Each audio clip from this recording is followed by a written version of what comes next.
young gentleman at Colchester has so many happy turns given it to expose the crime and warn all whose circumstances are adapted to it of the ruinous end of such things and the foolish, thoughtless, and abhorred conduct of both the parties, that it abundantly atones for all the lively description she gives of her folly and wickedness. The repentance of her lover at the bath, and how brought by the just alarm of his fit of sickness to abandon her, the just caution given there against even the lawful intimacies of the dearest friends, and how unable they are to preserve the most solemn resolutions of virtue without divine assistance, these are parts which to a just discernment will appear to have more real beauty in them than all the amorous chain of story which introduces it. In a word, as the whole relation is carefully garbled of all the levity and looseness that was in it, so it is all applied, and with the utmost care, to virtuous and religious uses. None can, without being guilty of manifest injustice, cast any reproach upon it, or upon our design in publishing it. The advocates for the stage have in all ages made this the great argument to persuade people that their plays are useful, and that they ought to be allowed in the most civilized and in the most religious government, namely, that they are applied to virtuous purposes, and that by the most lively representations they fail not to recommend virtue and generous principles, and to discourage and expose all sorts of vice and corruption of manners.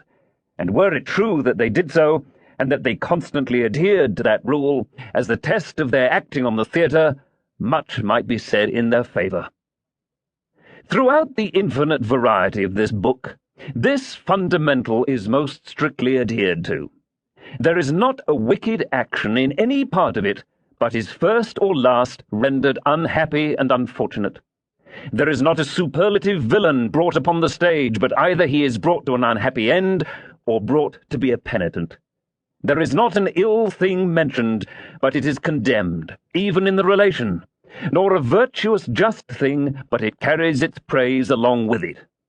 What can more exactly answer the rule laid down to recommend even those representations of things which have so many other just objections lying against them,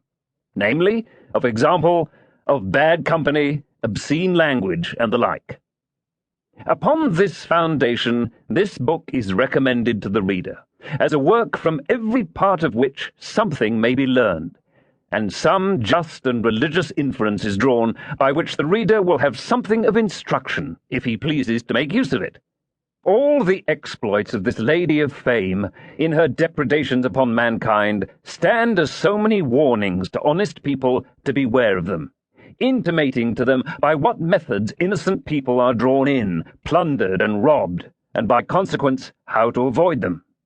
Her robbing a little innocent child, dressed fine by the vanity of the mother, to go to the dancing school, is a good memento to such people hereafter, as is likewise her picking the gold watch from the young lady's side in the park.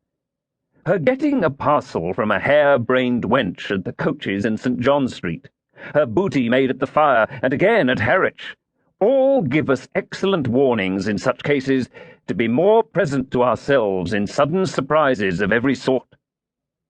Her application to a sober life, and industrious management at last in Virginia, with her transported spouse, is a story fruitful of instruction to all the unfortunate creatures who are obliged to seek their re-establishment abroad, whether by the misery of transportation or other disaster,